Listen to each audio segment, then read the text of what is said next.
Hello everyone, welcome to my channel UD Creation. আজি আমি discuss কৰিম অসম জাতীয় বিদ্যালয়ৰ গণিতৰ অষ্টম শ্ৰেণীৰ পাঠ 4 সূচক আৰু মূল চেপ্টাৰটি। সূচক আৰু মূল চেপ্টাৰটি জানিব হলে আমি প্ৰথমে কেইটামান সূত্ৰ সূচকৰ কেইটামান নিয়ম আমি মনত ৰাখিব লাগিব। প্ৰথম নিয়মটো আমাৰ দিয়া আছে a to the power m into a to the power n equal to a to the power m plus n. দ্বিতীয় নিয়মটো দিছে a to the power m divide by a to the power n is equal to a to the power m minus n. Third নিয়মটো দিয়া আছে a to the power m into n equal to a to the power m into n. Number 4 to আছে a into b whole to the power m is equal to a to the power m into b to the power m. 5 number 2 আছে a divided by b whole to the power m is equal to a to the power m divided by m b to the power m. Number 6 to আছে a into root a is equal to a to the power 1 by m. 7 number 2 is a into root a to the power n is equal to a into m by a to the power m by n. 8 number 2 is a to the power minus 1 equal to 1 by a. And 9 number 2 is a to the power 0 equal to 1. এইকেইটা সূত্ৰ মনত ৰাখিলেহে আমি সূচক আৰু মূল চেপ্টাৰটি 4.1 exercise কৰিব পাৰিম। তাৰ লগত এইখিনি মুখস্থ কৰি লব। এতিয়া আমি সাম 4a অনুশীলনী। 1 নম্বৰ কোৱেশ্চনটো দিছে মানবোৰ মূল চিহ্নত লিখা। অৰ্থাৎ আমাক 8 to the power 2 by 3 দিছে। ইয়াক আমি সূত্ৰটোত ব্যৱহাৰ সূত্ৰত এপ্লাই কৰি আমি ইয়াক মান উলিয়াব লাগিব। আমি এটা সূত্ৰ পাইছিলো m into root a to the power n equal to হয় a to the power n into a to the power m. আমি যদি চাও এইটো a 8 to the power 2 by 3 হৈছে। অৰ্থাৎ a to the power n by m. যদি আমি a টুক 8 বুলি ভাবো আৰু n টুক 2 আৰু m টুক 3 বুলি ভাবো তেতিয়া হলে আমাৰ হ'ব 3 root 8 square. এইটো आंसर হ'ব 3 root 8 square. এইটো আমি কৰিছো। নেক্সট 2 নম্বৰ কোৱেশ্চনটো দিয়া আছে 64 1 by 3 সেম তেনেকুৱাই এইটো হ'ব 3 into root 64 to the power 1 অৰ্থাৎ 64 এ হ'ব। তাৰে নেক্সট কোৱেশ্চনটো দিয়া আছে p to the power minus 3 1 by 6. p to the power 3 into 1 by 6 হলে হয় a to the power m into a to the power n. এইটো পূৰণ হৈ যায় a to the power m into n হৈ যায়। ইয়াত m হৈছে -3 আৰু n হৈছে 1 by 6. So p -3 into 1 by 6. এইটো হ'ব -3 by 6. ইয়াক যদি আমি a to the power m by n কৰো তেতিয়া হলে হ'ব m into root a to the power n অৰ্থাৎ এইটো হ'ব 6 into root p to the power -3. বা নেক্সট 4 টো যদি কৰো 4 to is 9 to the power 1 by 8. এইটো হ'ব 8 into root 9 to the power 1 অৰ্থাৎ 8 into root 9. নেক্সট আমি একৰ বি নম্বৰ কোৱেশ্চনটো চাম। ইয়াত দিয়া আছে 27 divided by 125 whole to the power 1 by 3. ইয়াক আমাৰ মান উলিয়াব দিছে।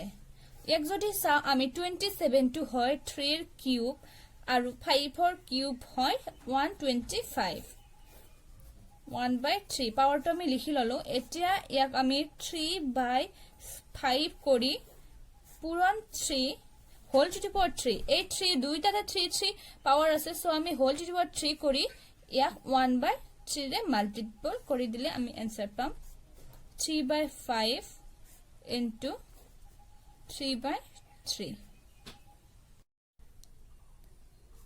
ইয়াত roll 3 by 5. এটা নেক্সট কোৱেশ্চনলৈ আহো নেক্সট কুৱেশ্যনটো আছে 256 divide by 625 whole to the power 1/4 256 আমি লিখিব পাৰো 4 to the power 4 আৰু 625 আমি লিখিব পাৰো 5 to the power 4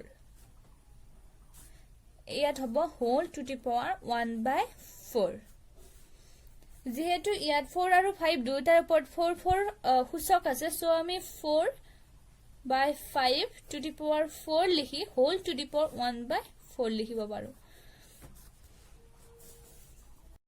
নেক্সট আমি সূচক কেইটাক পূৰণ কৰি দিম 4/5 4 into 1/4 ইয়াত 4 4 কাটাকাটি গল তো আমাৰ ৰৈ গল 4/5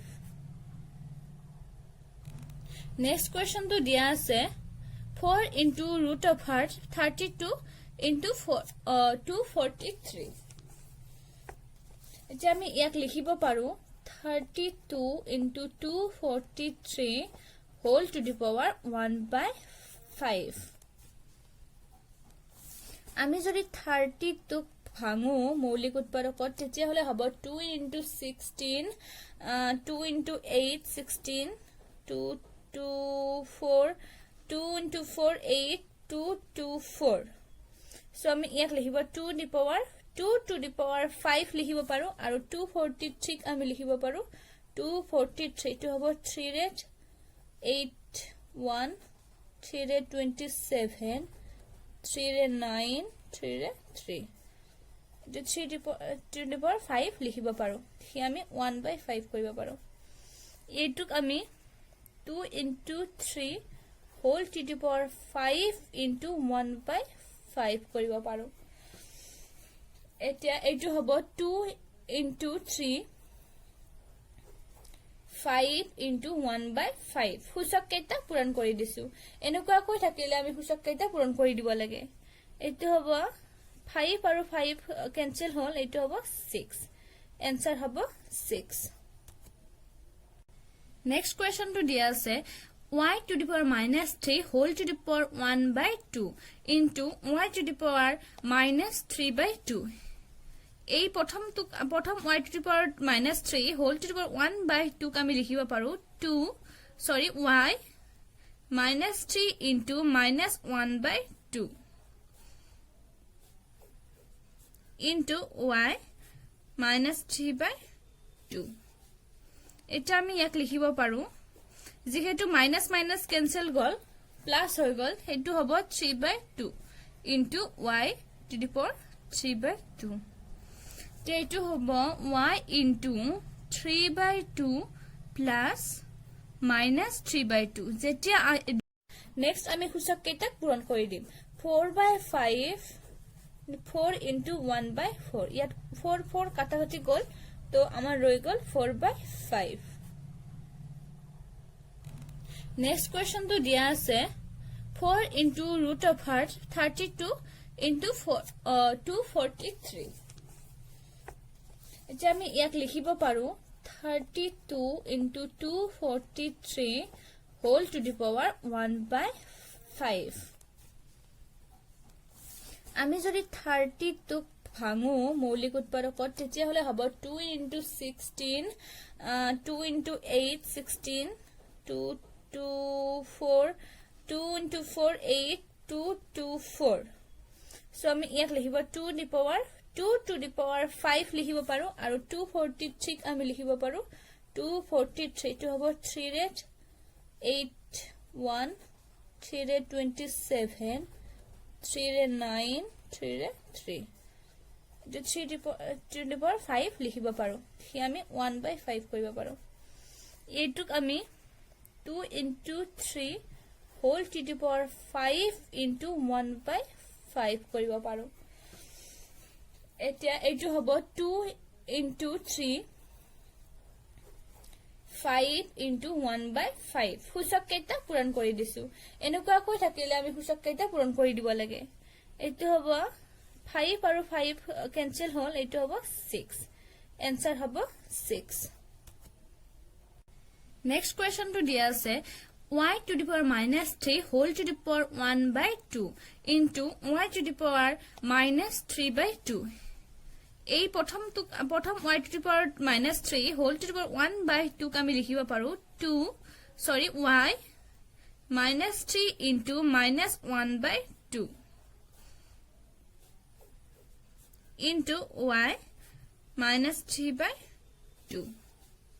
এটা আমি ইয়াক লিখিব পাৰো যেহেতু মাইনাস মাইনাস ক্যান্সেল গল প্লাস হৈ গল হেতু হ'ব 3 by 2 into y to the power 3 by 2. এইটো হ'ব y into 3 by 2 plus minus 3 by 2. যেতিয়া এইটো আমি a to the power m into a to the power n সূত্ৰত কৰিছো a to the power m into a to the power n হয় a to the power m plus n. So আমি এইটো ৰাখি ওপৰৰ সূচক কেইটা যোগ কৰিছো ওপৰৰ সূচক কেইটা যোগ কৰিলে আমি পাও 3 by 2 plus আৰু মাইনাস লগ লাগি মাইনাস হ'ব 3 by 2 equal to 0 আমি 0 পাও y to the power 0 ইয়াৰ মান হ'ব 1 এনেদৰে আমি বাকি কোৱেশ্চনবোৰৰ এনসাৰ কৰিব পাৰো অহা ক্লাছত আমি সাম 2 নাম্বাৰ 2 সৰল কৰা কেইটা আজিলৈ এইখিনিতে ভিডিওটো সামৰিছো যদি ভিডিওটো ভাল লাগে শেয়াৰ কৰিব লাইক কৰিব আৰু মোৰ চেনেলটো সাবস্ক্ৰাইব কৰিব ধন্যবাদ